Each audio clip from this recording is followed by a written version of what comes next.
하나님 말씀 나누겠습니다. 우리 지금 고국에서는 오늘부터 설 연휴죠. 설 연휴입니다. 우리 민족 최대 명절인 설날을 맞이하는데, 설이라는 단어는 그전에는 또 한동안은 설이라고 쓰지 않고 구정 그렇게 불렀습니다. 한동안은 그 신정이라는 거 생겨서 양력으로 새해를 맞이하도록 하는 정부 방침에 따라서 구정 이렇게 불렀었는데, 워낙은 설이라는 단어가 있습니다. 설은 도대체 무엇을 의미하는가, 그거를 좀 찾아봤더니 그 설이라는 단어를 보면 우리 조상들이 새해를 맞이하면서 가졌던 마음가짐과 우리 민족의 정서, 이런 것들을 잘 느낄 수 있습니다. 설은 낯설다 그런 뜻이라고 그래요. 그래서 새해를 맞이할 때는 조심스러운 마음으로 맞는다, 그런 이론이 있습니다. 뭐 여러 가지 이론들이 많이 있는데 그게 뭐 맞는지 안 맞는지 우리가 잘 알 수 없지만, 설이라는 거는 낯선 해를 맞이하는 거예요. 새로운 해, 가보지 않은 낯선 길 걸어갈 때 우리가 발걸음을 조심조심 한 발 한 발 딛듯이, 우리 하늘이 내려주신, 우리 민족은 또 하늘을 믿었잖아요. 하늘이 내려주신 새해라고 믿었습니다. 하늘이 내려주신 이 새해를 내 마음대로 마음껏 살지 않고 두렵게 떨리는 마음으로 조심조심해서 한 발 한 발 이렇게 내딛겠다라는 그런 겸손으로 시작합니다.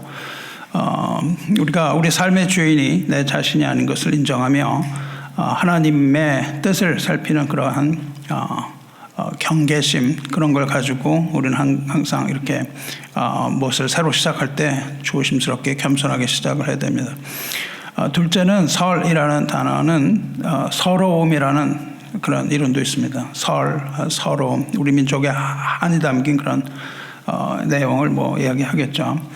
그 다음에 셋째는 선다라는 뜻이라고 그래요. 그래서 뭘 새로 세우는 그런 결심하는 해, 처음, 뭐 이런 여러 가지 설들이 있습니다. 근데 믿는 자에게 이 설날은 단순히 떡국 한 그릇 먹는 그런 날은 아니죠. 설날의 영적인 의미도 많이 있겠지만, 우리가 지난날 가지고 있던 아픔을 떨어버리고 영원하신 하나님 앞에서 우리 인생의 옷깃을 여미면서 우리의 삶의 방향을 다시 정하는 그런 거룩한 시작의 시간이 믿는 사람들에게 있어서 새해를 맞이하는 마음입니다. 우리가 정월에도 그렇겠지만 설날은 좀 더 우리 민족의 정서에 따라서 그렇게 새로운 한 해를 시작하는 것이에요. 그래서 이 설날을 보고 이제 우리 설날에 관하여 우리 하나님 말씀이 어떻게 나눠질 수 있을까 말씀을 나누겠습니다. 특별히 우리는 오늘 이 조선시대로 돌아갑니다. 조선시대에 돌아가면 그 여인들의 생활이 아주 비참합니다. 우리가 이렇게 남녀평등 이런 것들을 하게 된 것은 기독교가 들어오면서부터예요. 이승만 박사가 처음에 들어오면서 그 남녀평등이라는 걸 가지고 들어오고, 그걸 가지고 야학을 시작했습니다. 야학을 시작하면서 남녀평등의 그런 기독교 정신을 가지고 들어왔기 때문에 그때부터 우리에게 남녀평등이라는 것이 많이 주어졌고, 그 이후에도 이제 정부 시책이나 이런 것들을 통해서 지금은 이제 우리 남녀가 어떻게 보면 역전되기도 한 것 같아요.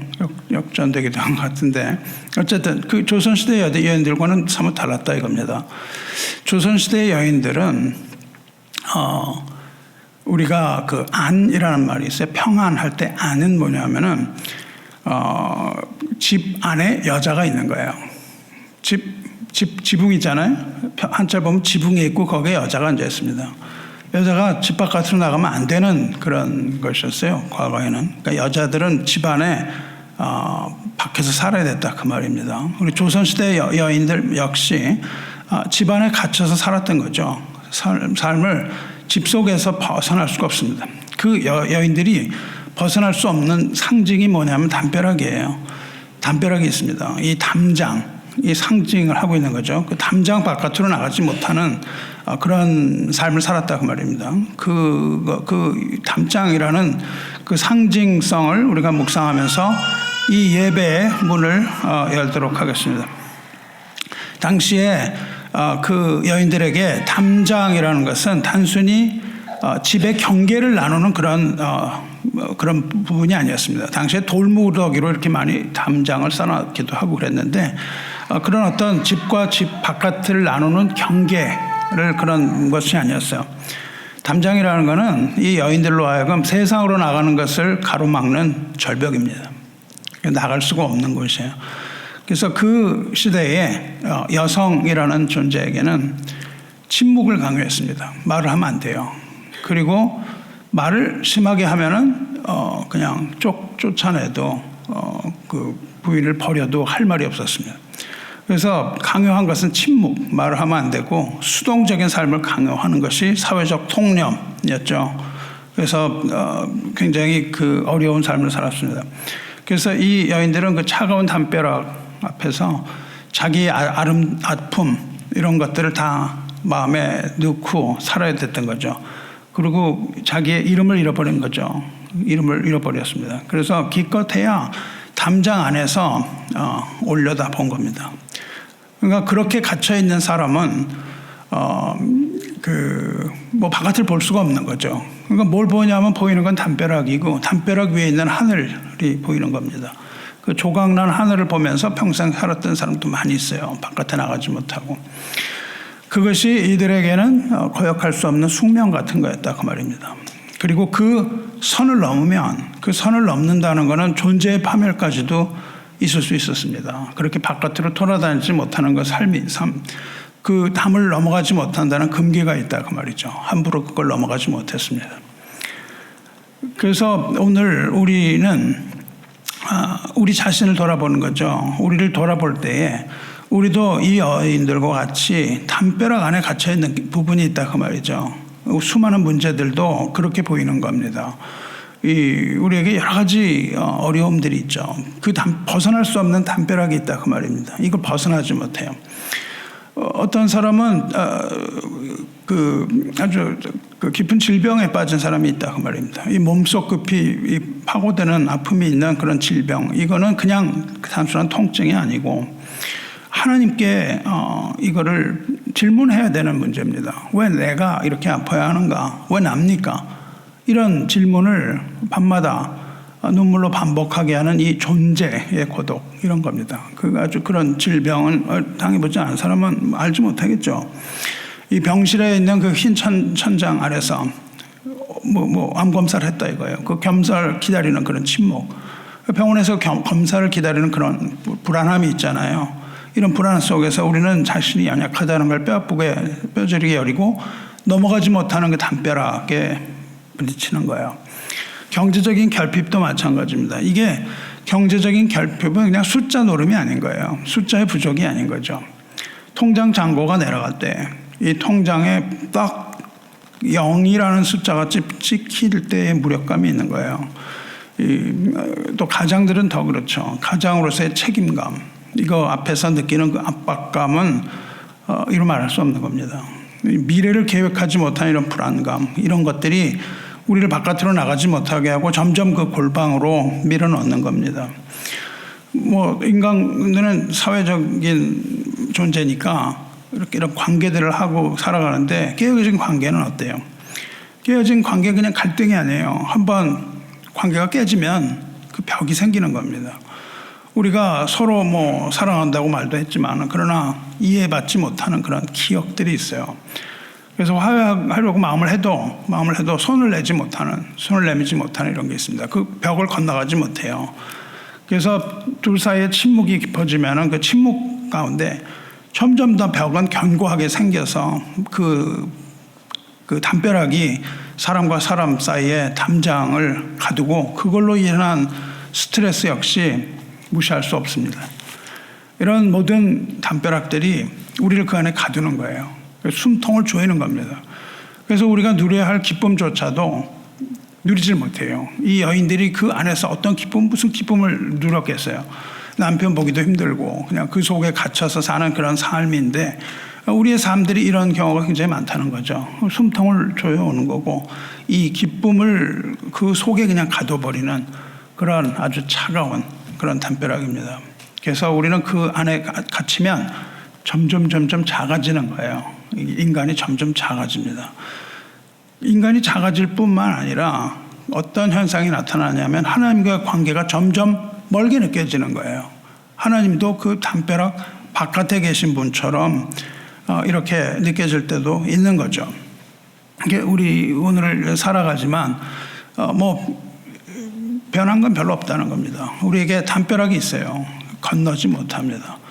그런 아픈 사람에게는 치유되지 않는 그 질병의 고통, 이런 담벼락이 있고, 또 아무리 발버둥 치고 기도해봐야 변화가 없는 이런 경제적인 빈곤, 이런 것들이 우리의 삶의 영역을 좁히는 거예요.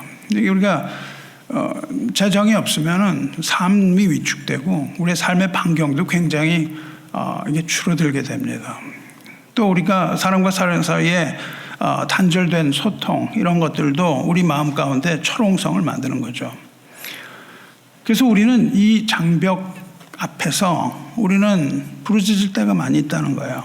오늘 하박국이 그렇게 부르짖었거든요. 하박국이 그러한 절벽 앞에, 아주 그냥 철옹성 앞에 딱 쓴 거예요. 어떻게 할 수 없는 거기에서 하박국은 질문을 합니다.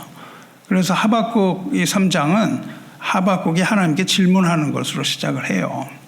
하나님 공의가 어디 있습니까? 이렇게 따져 묻는 겁니다. 하나님이 통치권을 가지고 계신다는데 도대체 아무리 둘러봐도 하나님이 통치하시는 것 같지가 않습니다. 왜 하나님은 나를 이렇게 좁고 어두운 이런 좁은 마당에다가 그냥 가두십니까? 이런 질문을 하는 거죠.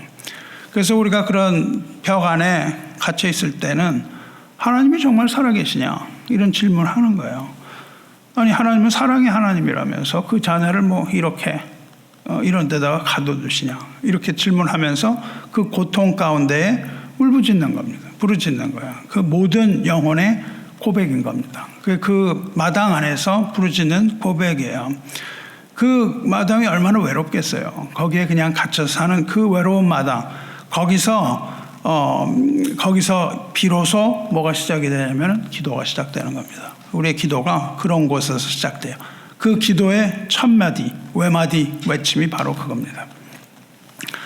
그래서 그 조선 여인들이 그렇게 담벼락 안에서 살았는데, 이 조선의 여인들은 아주 지혜가 있는 것이 많았어요. 당시에 아주 천재적인 헌안서랑 같은 그런 여류 시인들, 신사임당 같은 이런 여성들도 많았고요. 아주 우리가 본받을 만한 어머니들이 굉장히 많았습니다.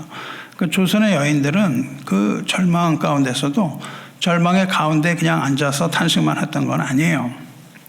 그래서 그 담벼락을 이 사람들은 허물 힘이 없었어요. 그걸 허물 힘은 없었습니다. 근데 담벼락을 허무는 대신에 이 사람들은 거기에 있는 나무에다가 밧줄을 맸어요. 밧줄을 딱 매고 뭘 만들었냐면 그네라는 걸 만들었습니다. 우리가 설날에 하는 게 그네거든요. 그 밧줄을 나무에다가 묶고 그네를 뛰기 시작했습니다. 그래서 이 여인들이 발을 구르는 거죠. 그럼 발을 슬슬 조금씩 구르다가 점점 리듬을 타는 거예요. 리듬을 타고 치마를 입고 이렇게 하면은 굉장히 높이 올라가는 거죠, 이게. 이렇게 높이 스윙을 하잖아요. 이렇게 할 때마다 그 허공을 가르면서 잠깐 뭐가 보이냐면 담장 너머 세상이 보이는 거예요. 이렇게 나가면은 그때 세상이 보이는 겁니다. 그러니까 법적으로 나가지 못하는데 그네를 타면서 바깥 세상을 구경을 하고 하늘을 보고 이러는 거죠. 이게 뭐냐 하면 우리의 기도가 바로 이런 거예요. 우리의 기도가 바로 이런 겁니다. 기도는요, 우리를 가둔 이 담벼락을 무너뜨려 버리는 어떤 게 아니에요. 기도를 해서 담벼락을 무너뜨려 버리려고 하는 게 아닙니다. 기도는 담벼락을 당장 무너뜨려 버리는 그런 어떤 해머 같은 그런 존재가 아닙니다. 기도는 이 절망의 마당, 이 마당에서 하늘을 향해서 그네를 타서 발을 구르는 그런 영적인 그네 타기 같은 겁니다. 담장 안에서도 하늘을 볼 수 있는 거예요. 바깥 세상을 볼 수 있습니다. 아직은 담장에 갇혀 있는데 나는 바깥 세상을 봐요. 그리고 하늘을 바라보고 숨을 쉴 수 있습니다. 이 여인들은 거기에서 숨을 쉴 수가 있는 거예요. 그리고 마침내 하나님 나라의 관점에서 보게 됩니다. 그래서 이 사람들은 높은 곳으로 올라가는 거예요. 그네를 타고 높은 곳으로 올라가는 거예요. 비상하는 겁니다. 날아가는 겁니다. 비상하는 그 영적인 도약이에요. 그런 의미가 있는 겁니다. 오늘 우리는 이 여인들이 즐겼던 이 전통놀이, 이 전통놀이를 소개하려고 하는 거예요. 이 전통놀이, 여인들이 전통놀이를 몇 가지 했거든요.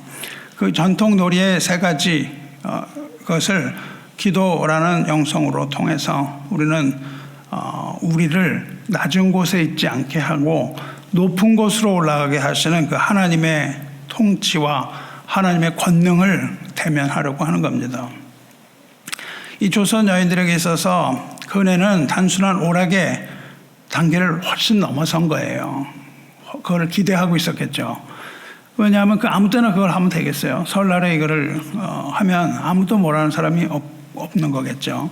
그래서 이것은 단순한 오락이 아니라 이 폐쇄된 공간, 이 벽이라는 이런 것에 갇힌 이 공간에서 이제 광활한 하늘로 올라가는 그 탈출구였습니다. 그래서 그 스트레스를 거기서 풀 수가 있었던 거겠죠. 그래서 그 치맛자락을 휘날리면서 올라갈 때마다 이제 자기를 짓누르던 이 땅바닥이 발에서 멀어지는 거예요.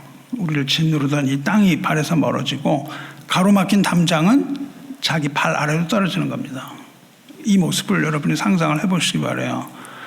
이것은 어디에 묶었냐 하면 밧줄로 묶었다고요. 이렇게 밧줄을 꽈서 팽팽하게 그 밧줄이 당겨지는 거예요. 세게 타면은 이 느슨했던 밧줄이 세게 쫙 벌어지죠. 그 모든 몸무게를 그 밧줄에 딱 의지를 하는 겁니다. 이게 점점 세게 될수록 텐션이 걸리는 거죠. 거기 장력이 생겨서 이 여인은 그 텐션에 의지해서 하늘로 올라가는 거예요. 그래서 하늘로 쫙 이렇게 솟구쳐 올라가는 그 순간 이 여인들의 시야에는 그동안 보지 못했던 이 온 세상의 파노라마가 쫙 펼치는 거죠. 다 보이는 겁니다. 푸른 하늘이 보이고 뭉게구름이 보이고 담장 넘어 있는 세상이 눈앞에 쫙 펼쳐지는 거예요. 기도가 바로 이런 모습이라고요. 우리는 우리를 짓누르는 이 중력, 땅이 우리를 끌어당기고 있거든요. 그래서 올라가지 못하는데 이 현실이 가지고 있는 현실의 문제들, 우리의 고난과 뭐 어떤 재정적인 문제와 질병의 문제와 뭐 되게 많겠죠. 그런 것들. 그런 것들이 우리를 끌어당기고 있다고요. 땅이. 왜냐하면 우리는 땅에 사는 존재이기 때문에 땅이 우리를 그냥 계속해서 끌어다니고 있어요. 이 죄의 무게가 우리를 짓누르고 있는 거예요. 우리 사는 삶은 담벼락 안에 갇혀 있는 무거운 죄의 짐을 지고 살아가는 인생, 이런 거라고요. 그런데 이 그네 타기는 어떻게 됩니까? 이걸 이기는 거예요. 땅의 힘을 이깁니다. 그 현실적인 고난을 이기고 올라가서 하나님의 시선으로 세상을 바라볼 수 있게 된다 그겁니다. 이 영적인 비유를 하고 있는 거죠. 그건 뭐냐면 하나님의 시선, 좀 영원이라는 시간 속으로 우리를 붙들어 드리는 거예요. 그런 거룩한 놀이입니다. 성도 여러분, 이 서양 철학의 거두라고 부르는 플라톤이 국가론이라는 것을 썼습니다. 그 국가론인데 뭐 사람들은 인류 역사상의 가장 심오한 통찰이다 이렇게 얘기를 해요. 뭐 그렇게 인정은 안 합니다. 우리 세상 역사상 가장 심오한 통찰은 하나님의 말씀이죠. 그러나 플라톤은 반대면에서 그거를 설명을 했다고요. 설명을 했는데 이 중에 하나의 동굴의 비유라는 게 있어요. 캄캄하고 빛도 안 들어오는 동굴이 있는데 여기에 태어날 때부터 죄수로 태어난 사람이 있습니다. 이 사람들은 바깥에 나가보지 못했어요. 죄수로 태어나서 목에도 사슬을 달고 다리에도 사슬을 달고 쇠사슬에 묶인 채로 살아갑니다. 그리고 이렇게 거기에 있으면은 그 높은 위쪽에는 간수들이 있어요. 이 사람들은 그 밑에서 살아갑니다. 밑에서 살아가는데 위쪽에 간수들이 왔다 갔다 해요. 그런데 그 뒤에 횃불이 있는 거예요. 이 죄수들은 간수를 볼 수가 없습니다. 간수를 보지 못하는데 뭐가 보이냐면 간수 뒤에 있는 그 등불, 횃불이 비쳐요. 그래서 이 암쪽 여기만을 그 안에만 살도록 강요받은 그런 사람들인데, 이 사람들은 뭐 고개를 돌릴 수도 없고 묶여서 일어설 수도 없고 그냥 철저하게 결박된 상태로 살아갑니다. 근데 그 횃불에 비춰서 이 왔다 갔다 하는 간수들이 보이는 거예요. 그 뒤에서는 이제 위에서는 간수들이 왔다 갔다 하잖아요. 그러니까는 이 사람들이 평생 보고 사는 건 뭐냐면은 캄캄한데 벽이 있는데 그 벽에 횃불이 비쳐요. 그리고 사람들이 왔다 갔다 한다 이겁니다. 그런데 이 사람들은 그 그림자의 실체를 한 번도 본 적이 없어요. 그냥 벽면을 떠도는 어둡고 허망한 그림자들 뿐입니다. 그게 이 사람들이 사는 세상의 전부예요. 그냥 그것이 진리입니다. 이게 세상이구나 이러고 산단 말이죠. 그래서 그 사람들은 이 가짜 실체인 이 그림자를 보면서 거기서 좋아하기도 하고 울기도 하고 이러면서 살아가는 거예요. 그러면서 그게 세상이라고 생각을 하고 삽니다. 존재의 실체라고 생각을 해요. 그래서 평생을 그 속박과 두려움 속에서 살아가는 겁니다. 이 동굴을 나가면 찬란한 태양이 비추고 있는데 그 비추는 광활한 세계는 이들에게는 존재하지 않습니다. 어둠 속에서만 살아요.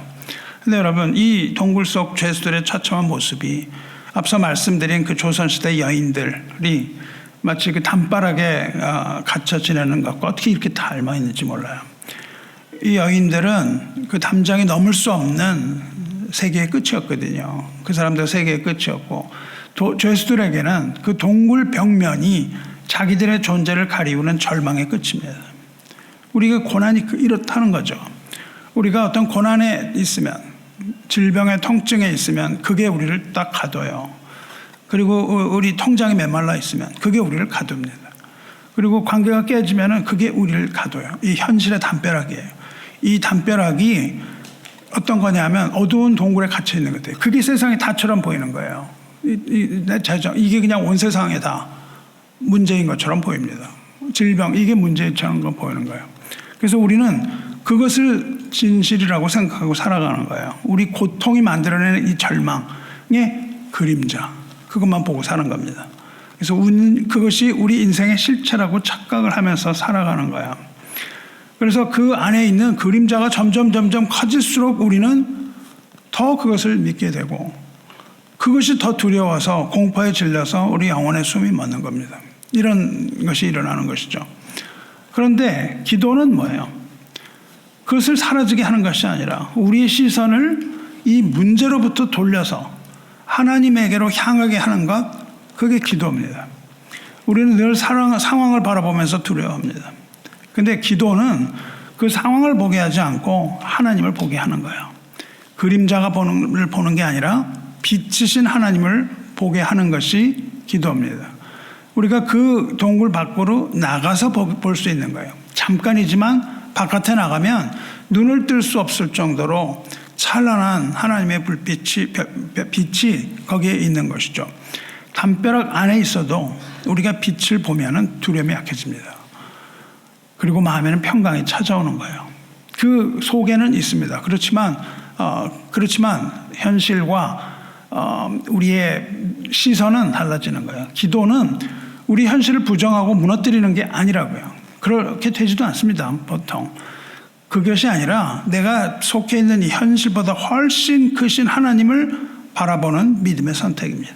그게 바로 우리가 기도가 주는 유익이에요. 성도 여러분, 이 시선의 전환, 이게 전환이 되는 거예요. 이 전환을 가장 극명하게 보여준 인물이 오늘 보신 하박국 선지자입니다. 하박국 선지자는 현실을 외면한 사람이 아니에요. 오히려 누구보다도 날카롭게 시대의 모습을 바라본 사람입니다. 시대의 모습을 바라봤어요. 그러나 그는 질문을 합니다. 근데 질문에서 그치지 않고 기도의 자리로 나아가요. 질문에서 기도로 나갑니다. 우리가 하나님께 그런 질문, 왜 납니까? 라는 질문에서 그쳐서는 안 되는 겁니다.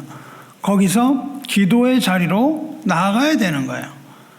그리고 그 자리에서 하나님을 다시 보게 됩니다. 이제 우리가 하박국의 고백, 그 기도 속으로 들어가는 겁니다. 그게 바로 오늘 우리가 읽은 하박국 본문이에요. 19절에 뭐라고 되어 있습니까? 주 여호와는 나의 힘이시라. 나의 발을 사슴과 같게 하사 나를 나의 높은 곳으로 다니게 하시리로다. 그렇게 말씀합니다. 하박국 시대는요, 무너져가는 시대였어요. 비참한 시대입니다. 우리나라의 일제시대 같았던 그런 거죠.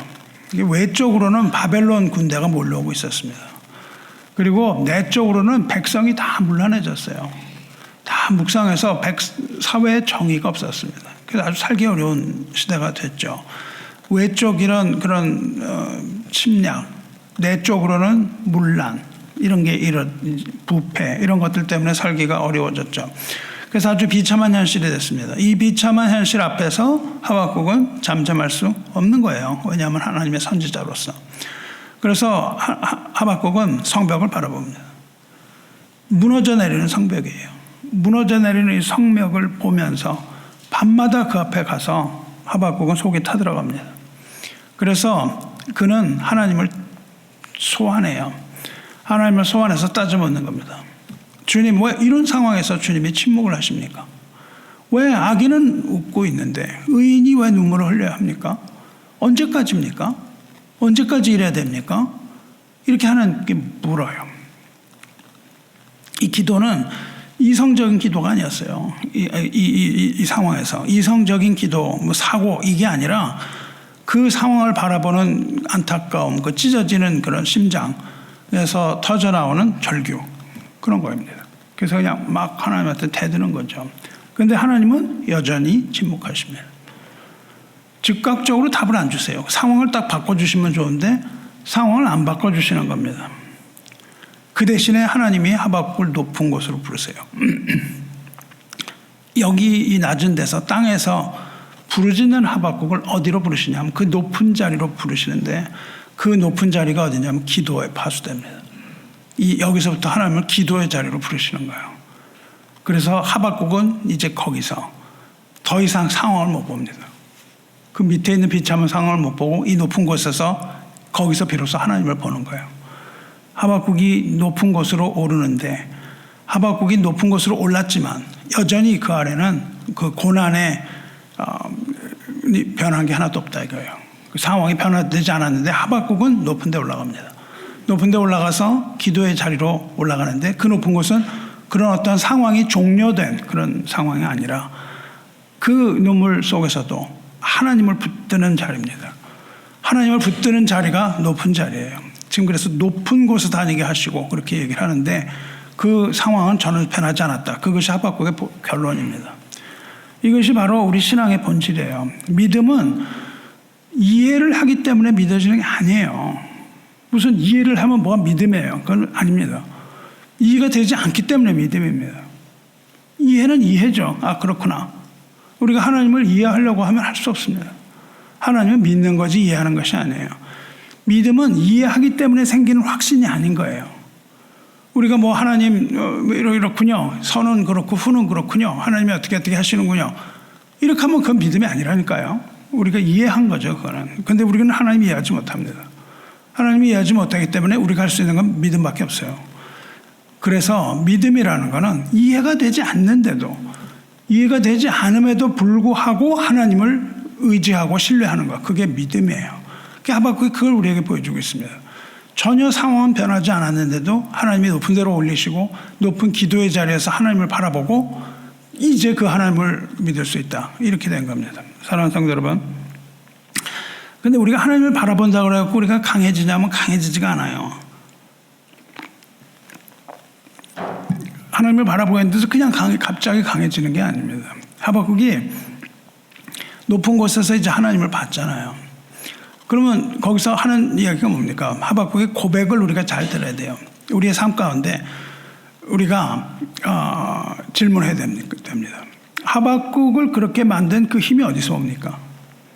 그걸 물어봐야 돼요. 그래야만 우리가 이것을 이해할 수 있습니다. 하나님, 그것이 어디에서 왔어요?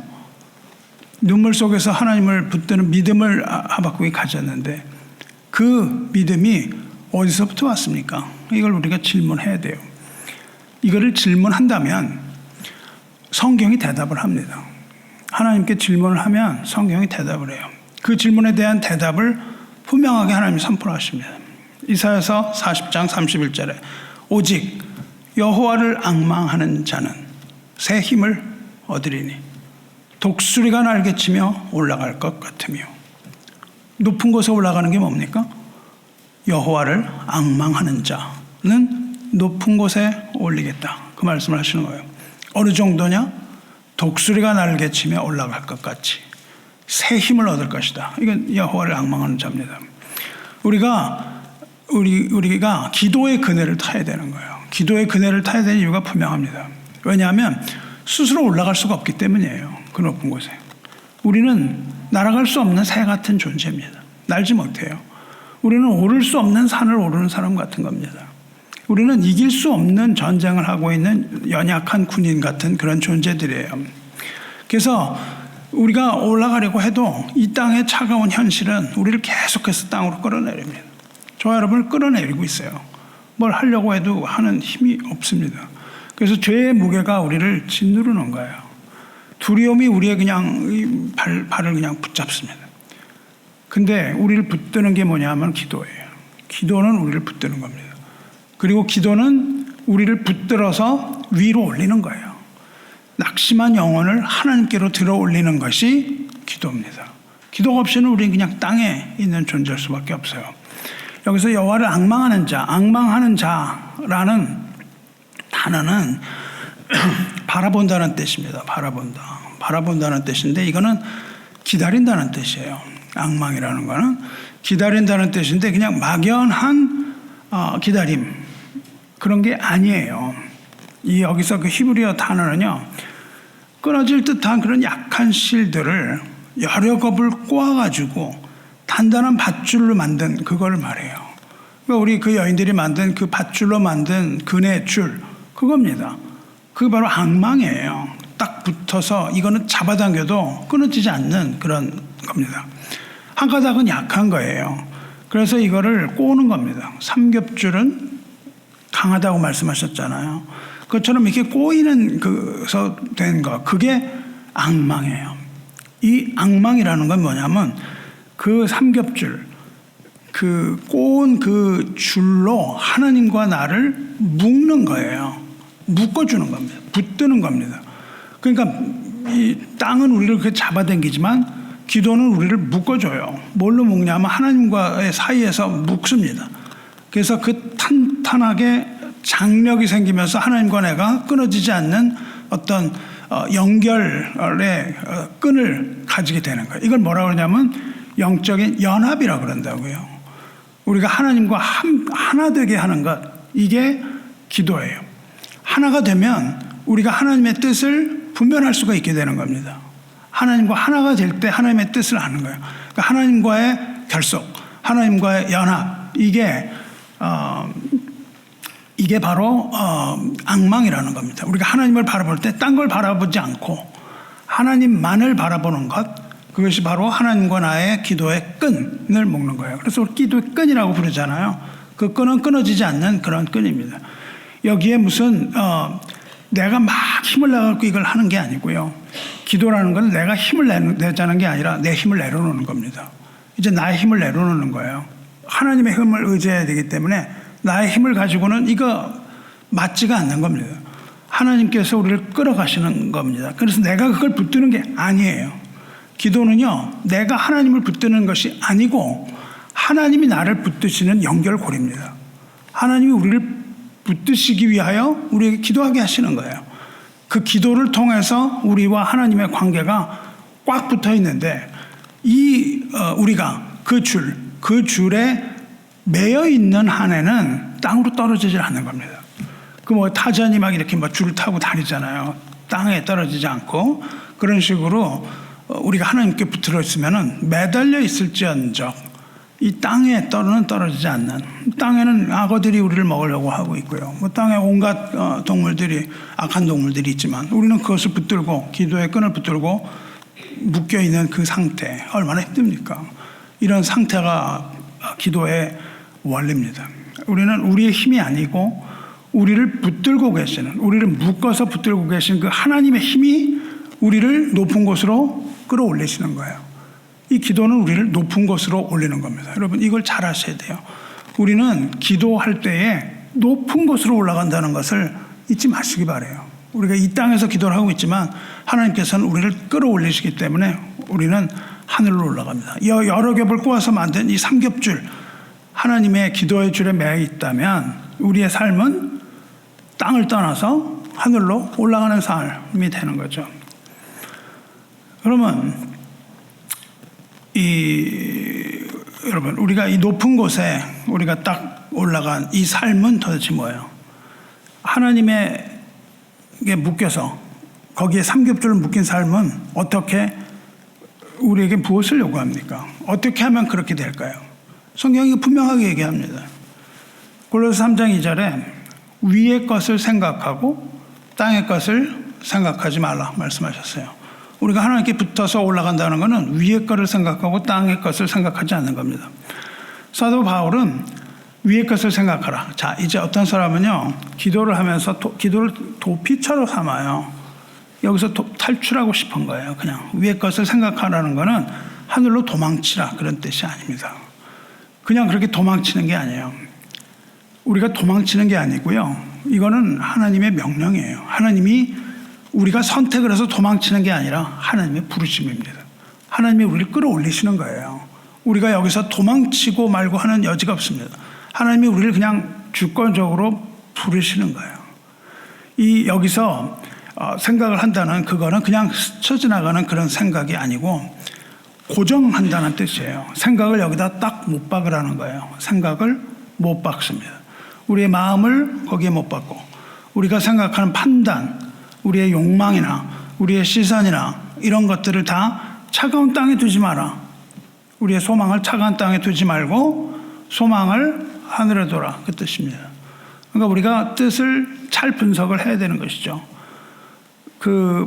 세상이 저와 여러분을 함몰시키지 못하게 하라는 거예요. 우리의 세상이 우리의 생각을 지배하지 못하도록 해라. 저와 여러분이 삶의 기준이 세상적인 것이 되지 못하게 하라. 우리의 삶의 기준이 하나님의 것이 되게 하라, 이겁니다. 기도는 뭡니까?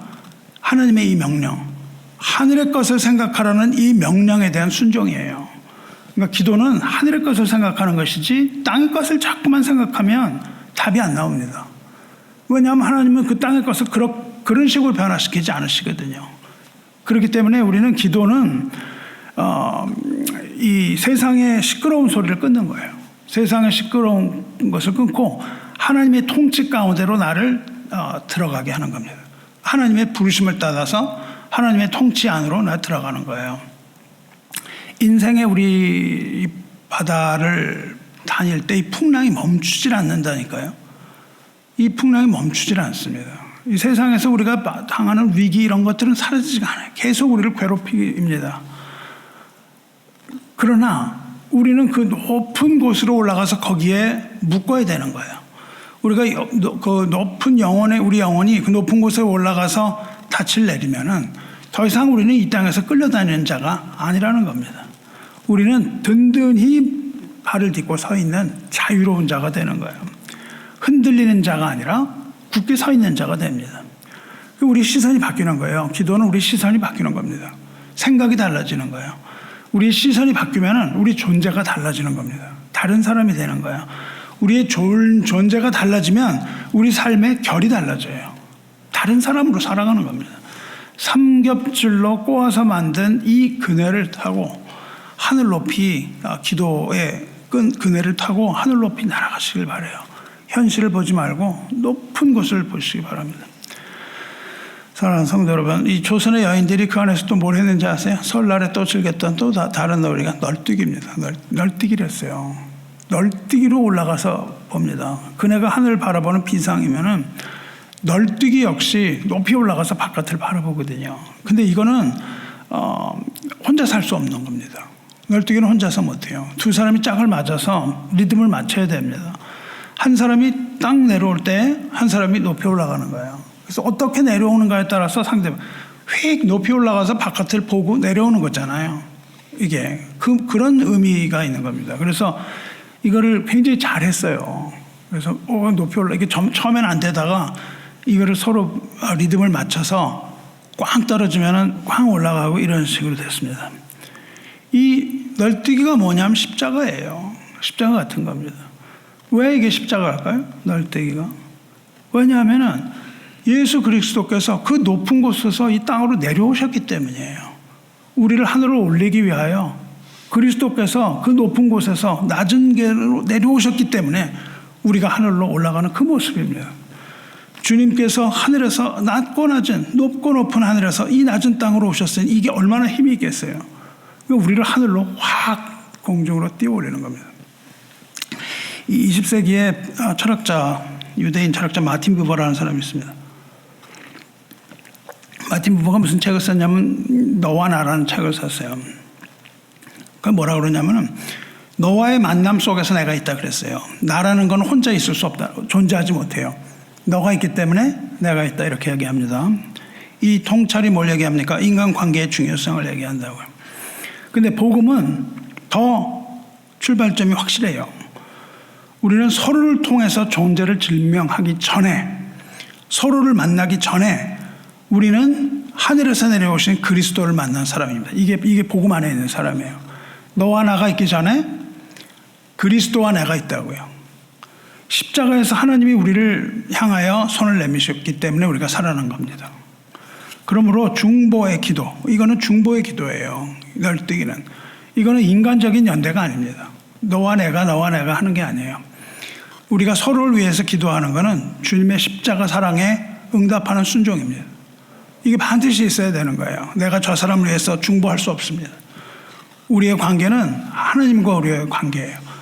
거기에서 이런 어떤 기도가 일어나는 거죠. 그럼 우리 시선은 어디 머물러야 돼요? 십자가에서 우리가 시작된 이것은 결국 어디를 가냐 하면 하나님 한 분을 찾아가는 겁니다. 우리의 공동체, 우리의 인내, 우리가 달려가는 경주, 이것도 모두 그리스도를 바라보는 자리로 모이는 거예요. 그래서 오늘 히브리서에서 그것을 분명히 얘기합니다. 우리에게 구름같이 둘러싼 허다한 증인들이 있으니 믿음의 주여 또 온전케 하시는 이 예수를 바라보자 그래요. 여기서 히브리서는 수많은 증인을 얘기합니다. 수많은 증인을 얘기하는데 결론은 하나예요. 결론은 증인을 바라보지 않고 예수를 바라보라 이겁니다. 이것이 본론이에요. 히브리서 기자는 우리 경주가, 우리가 뛰는 게, 이 세상 뛰어가는 게 고독하지 않다고 얘기를 하는 거예요. 우리에게는 수많은 증인들이 있다는 겁니다. 믿음을 위해서 삶을 드린 그 증인들이 허다한 증인들이 우리를 둘러싸고 있다는 거예요. 그들이 살아갔던 그 삶이 말하는 건 딱 하나입니다. 그들이 수많은 증인들이 했던 건 뭐예요? 우리를 보지 말고 예수를 보랍니다. 우리의 상황을 보지 말고 예수를 바라보라 그 얘기를 하고 있는 거예요. 이 증인들은 우리가 가야 할 목적지가 아닙니다. 우리는 그 사람들의 신앙을 따라가고 이런 게 아니에요. 그 사람들의 신앙을 본받아라. 그리고 나오는 게 이제 아브라함, 모세, 노아 이런 게 나오잖아요. 그 사람들이 우리가 따라갈 목적지가 아니에요. 그 사람들은 우리를 목적지로 가게 하는 표지판입니다. 표지판이에요. 우리가 가는 곳은 예수 그리스도에게로 가는 겁니다. 예수 그리스도에게로 가기 위하여 수많은 증인들이 우리에게 방향을 가리키고 있다고요. 이쪽으로 가려고 그러니까 이 사람이 절로 가라 그래요. 또 일로 가라 그러니까 이 사람은 저리 가라 그럽니다. 결국은 믿음의 주여 온전케 하시는 이 예수를 바라보라 이렇게 얘기하고 있습니다. 이 모든 흐름 속에 그리스도가 계시는 거예요. 우리는 하늘로 오르려고 하는데 계속해서 하늘로 올라가려고 하는데 주님은 내려오셨단 말이죠.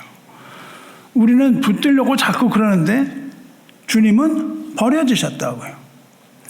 우리는 높아지기를 갈망했지만 예수님은 오히려 낮아지셨어요.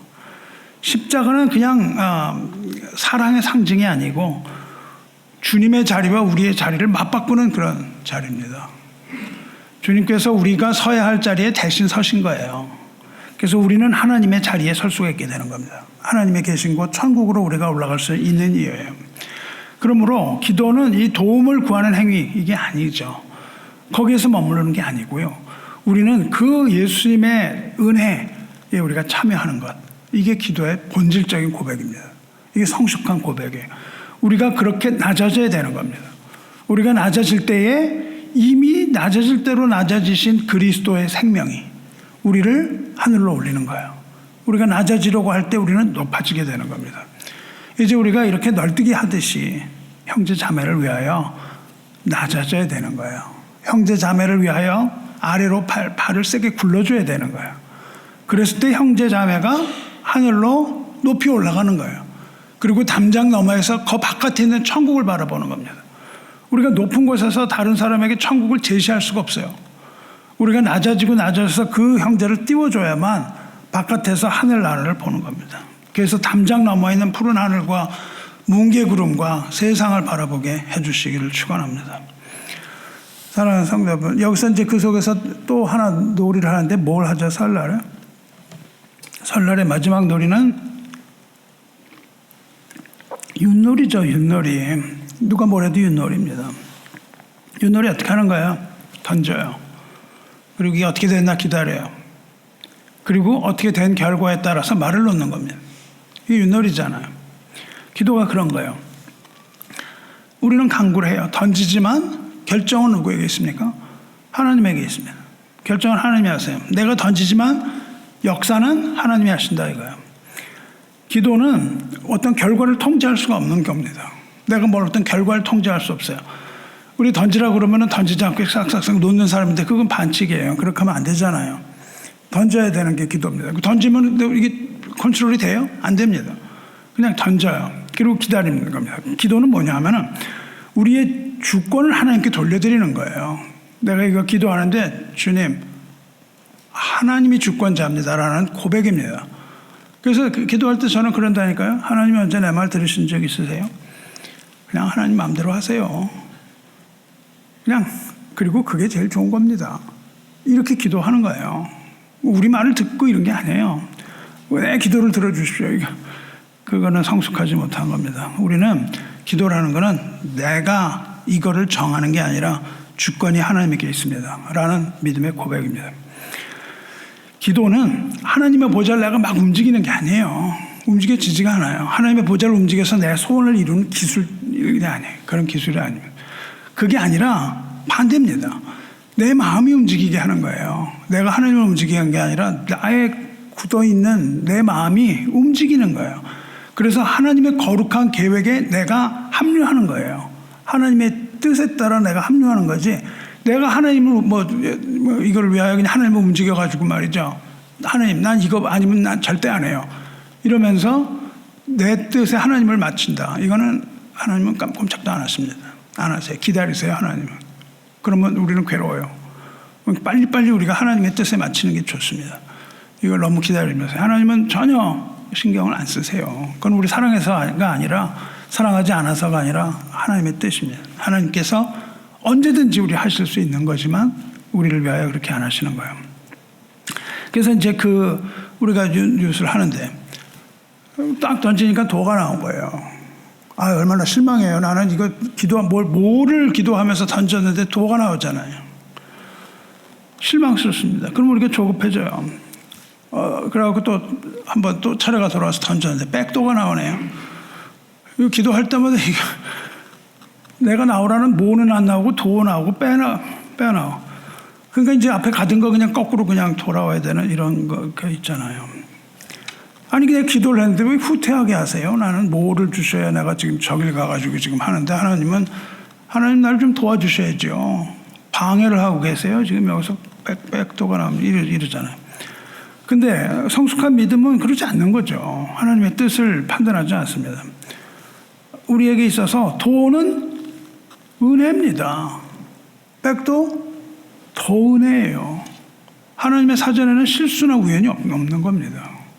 윷놀이는 실수, 우연이겠지만 우리는 이해하지 못합니다. 왜 여기서 백도가 나오는지 이해하지 못하는데 그것이 주님의 손에 움직이고 있다 그 말이에요. 로마서 8장 28절에 뭐라 그럽니까? 우리가 알거니와 하나님을 사랑하는 자 곧 그의 뜻대로 부르심을 입은 자들에게는 모든 것이 합력하여 선을 이루느니라 이렇게 말씀하셨어요. 사도 바울이 말한 이 합력하여 선을 이룬 이거의 신비는 그냥 어떤 희망이 아니에요. 희망이 아닙니다. 이게 무슨 고백이냐 하면 롬 828이라고 불러요. 롬 828은 우리 장로교 신앙의 아주 그냥 허리 부분에 해당합니다. 로마서 8장 28절이. 이건 하나님의 절대 주권에 대한 선언이에요. 무슨 일이 우리에게 일어난다 할지라도 그것은 하나님의 주권입니다. 이걸 선언하는 겁니다. 유판에서 백도가 나오면 뒤로 물러간 것처럼 보이지만 그 순간이 바로 그 판을 뒤집는 순간이 될 수 있다는 거잖아요. 여러분이 그래서 백도가 나오면 어떻게 해요? 다 같이 웃거든요. 백도 나왔네 그러고 막 웃잖아요. 백도 나왔다고 실망하고 울어요. 그렇지 않습니다. 우리 전진만이 좋은 게 아니고 후퇴도 하나님께서 그 순간까지 사용하시는 거예요. 우리는 말이 어떻게 됐나 이것만은 보고 있는데요. 그 말에 꽂혔어요. 그래서 이 말이 앞으로 가야 되나 뒤로 가 이거 보는데 하나님은 어떻게 하십니까? 판 전체를 읽고 계시는 거예요. 그 판 전체를 다 읽고 계시는 겁니다. 그래서 백도가 하나님의 손안에 있던 것을 믿을 때 그 백도는 은혜가 되는 겁니다. 이제 우리는 묻는 거예요. 모든 것이 합력하여 선을 이룬다는 이 하나님의 약속.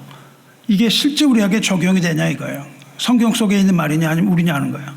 여러분이 손에 아무것도 없고 뭐 변하지도 않고 이러는데 그래도 여러분은 여전히 8장 28절 로마서를 믿습니까? 이게 질문입니다. 여전히 그것을 믿나요? 전진하는 게 은혜라면 후퇴하는 순간도 은혜라면 그렇다면 내가 가지고 있는 거 다 잃어버리고 모든 것 다 사라졌는데 그래도 여러분은 여전히 하나님 믿을 거예요? 다 사라졌는데도요. 합력하여 선을 이룬다는 이 선언은 우리가 형통할 때만 됩니까? 아무것도 아무 문제도 없을 때 로마서 8:28 굉장히 은혜야 그때만 하네요? 아니면 우리가 다 잃어버린 결핍의 자리에서도 우리가 이것을 하나님의 살아있는 말씀이라고 믿습니까? 이 질문을 던지는 겁니다. 하박국은 그 극한의 자리에서 로마서 8:28과 같은 그런 자리에서 하나님을 찬양합니다. 거기에서 나오는 게 하나님 찬양이에요. 그는 그 높은 기도의 자리에 올라가서 상황을 해석하지 않았어요. 상황을 해석하지 않고 하나님을 찬양하면서 고백을 합니다. 그래서 얘기하잖아요. 비록 무화과 나무가 무성하지 못하면 무화과 나무가 무성하게 해달라고 그러는데 하나도 없어요. 포도나무에 열매가 없으면 포도나무에 열매 주렁주렁 매달리게 해달라고 기도했는데 하나도 없어요. 감람나무에 소출이 없어요. 뭐 나온 게 하나도 없습니다. 밭에 먹을 것도 이게 뭐 하나도 없다는 거예요. 하나도 없어요. 우리의 양이 없으며 외양간에 소가 없을지라도 나는 여호와로 말미암아 즐거워하며 나의 구원의 하나님으로 말미암아 기뻐하리로다 이렇게 얘기합니다. 성도 여러분, 하박국은 이 상황이 아니라 왜 기뻐했어요? 상황이 바뀐 게 하나도 없잖아요. 그런데 하박국이 기뻐한 이유는 뭡니까? 나의 여호와로 말미암아 하나님 때문에 기뻐했다고요. 이것이 믿음입니다. 그리고 이것이 복음입니다. 그는 열매가 없는 거 부정하지 않았어요. 그는 결핍하지 않았다. 나는 괜찮습니다. 이렇게 자기 최면을 걸지도 않았어요. 나는 뭐 이러이러한 상황인데 나는 괜찮아. 이래도 내가 버틸 수 있어. 이러지 않았다고요. 없을지라도 그래요. 그는 그 없는 것, 결핍함, 이 결핍함에 한 중앙에 뭘 딱 갖다 놓냐면 하나님을 갖다 놓는 거예요. 그 결핍함 가운데 하나님을 봅니다.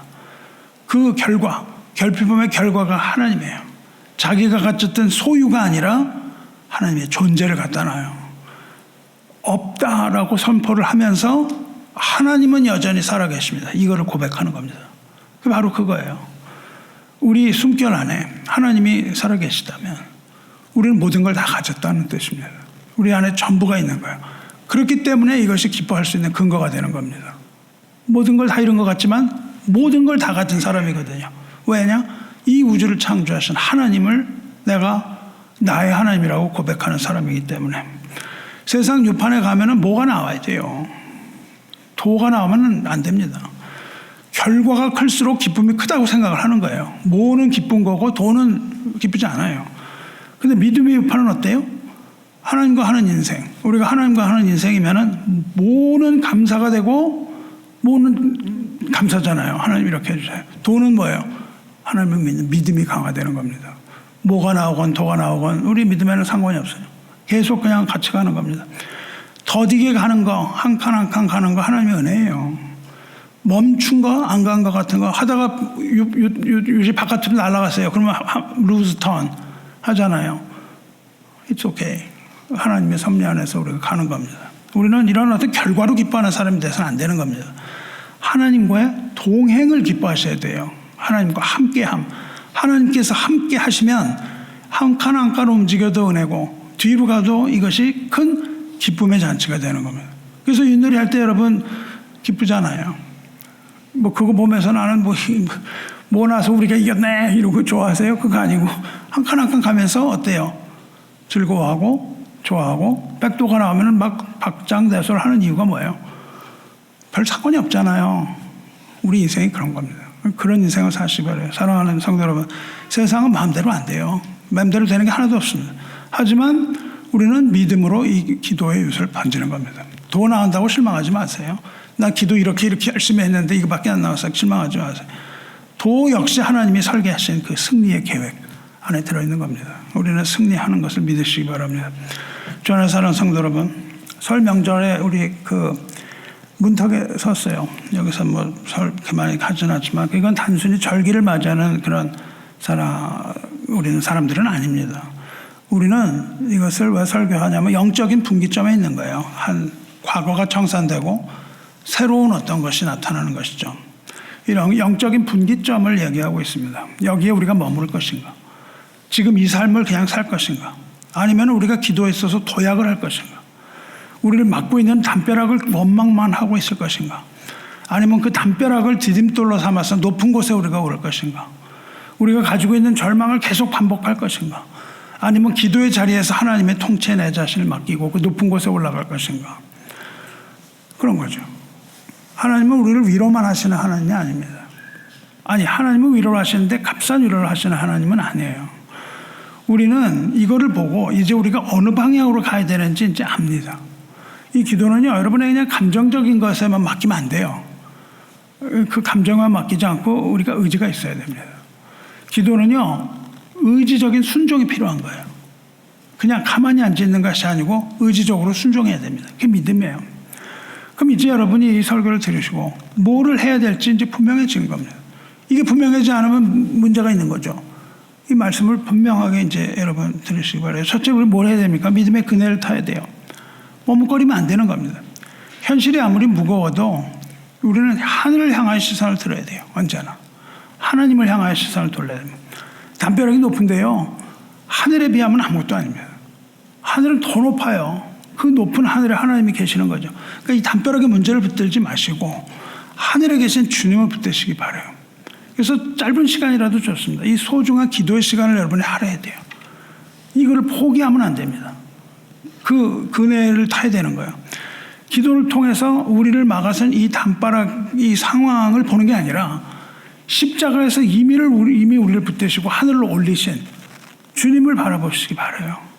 우리가 하늘로 올라가기 이전에 주님이 내려오셨다니까요. 그리고 우리를 하늘 높이 올려주신답니다. 그 은혜를 기억할 때 저와 여러분의 영혼이 이미 높은 곳에 서 있는 겁니다. 이미 기도하는 그 순간에 우리는 높은 곳에 선 거예요.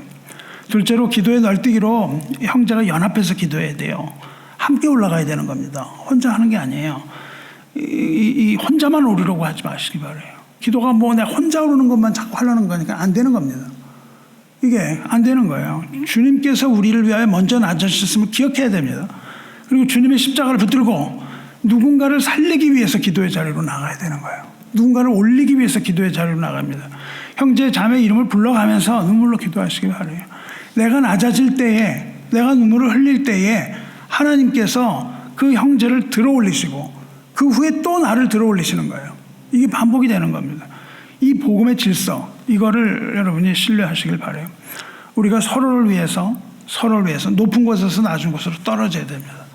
높은 곳에서 낮은 곳으로 떨어질 때에 십자가의 능력이 하나님 나라의 공동체를 다시 세우는 거예요. 우리가 그렇게 올라갈 수 있는 겁니다. 셋째로 뭡니까? 윷놀이잖아요. 순종의 윷놀이를 신명나게 즐겨야 되는 거예요. 결과를 붙들면 안 됩니다. 결과 붙들지 말고 하나님 붙드시기 바라요. 어떤 응답을 받았나 이런 게 중요한 게 아니에요. 이게 아니라 응답하시는 하나님을 믿어야 되는 거예요. 응답하십니다. 그 응답의 결과는 다를 수가 있어요. 백도 나왔다고 그래가지고서 물러섰다 이렇게 생각하면 안 돼요. 하나님은 후퇴도 시키십니다. 우리에게 있는 걸 뺏어도 가세요. 손에 있는 거를. 후퇴처럼 보이는 순간까지도 다 사용하셔서 우리를 그리스도의 형상으로 빚어가십니다.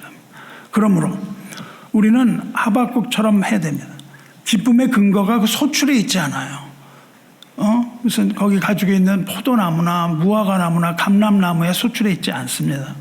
기쁨의 근거가 뭐예요? 여호와 하나님께 있다고요.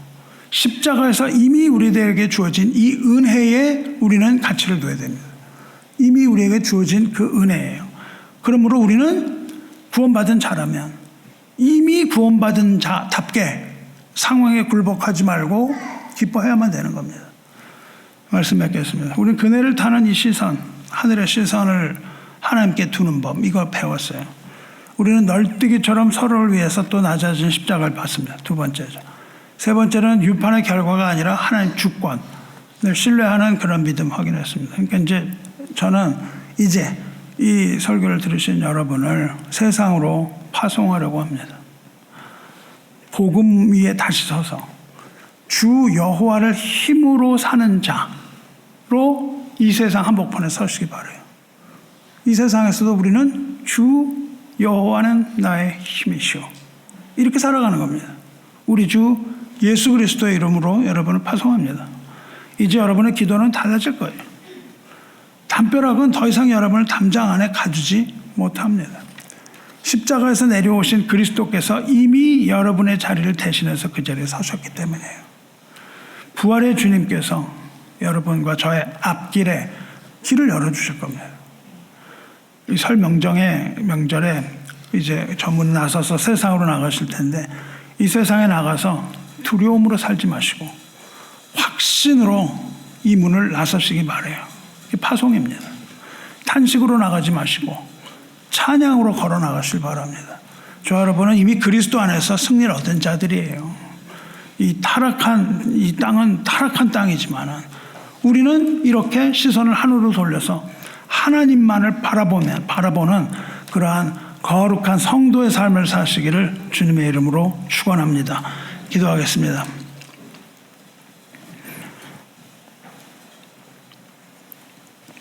우리 힘이 되신 여호와 하나님 아버지, 오늘도 각자의 담벼락 앞에 서 있는 주님의 백성들, 주님의 자비로운 손에 의탁합니다. 보이지 않는 통증과 싸우는 사람이 있고 거기서 긴 밤을 지새우는 우리 환우들 하나님 기억하여 주시옵소서. 이 생계의 무게, 재정의 무게, 어깨가 짓눌린 가정들 붙들어 주시옵소서.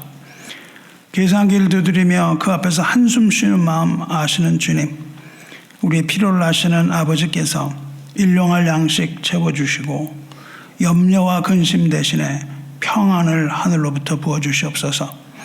깨어진 관계로 인하여 마음의 성벽을 쌓아둔 형제 자매들에게 화해할 수 있는 용기를 주시옵소서. 먼저 손을 내밀 수 있는 겸손함을 주시고 상처를 덮고 용서할 수 있는 사랑도 허락하여 주시옵소서. 우리가 마주하고 있는 이 담벼락만 바라보지 말고 십자가를 바라보게 하시옵소서. 담벼락에 비치는 그 그림자 크기에 놀라지 않게 하시고 부활의 빛을 바라보게 하여 주시옵소서. 우리의 상황이 아니라 우리의 눈을 들어서 하늘의 하나님과 주님의 강력한 통치와 주권을 보게 하시옵소서. 우리가 저한 형편이 아니라 주님만을 붙드는 믿음을 우리의 심령 깊은 곳으로 부어 주시옵소서.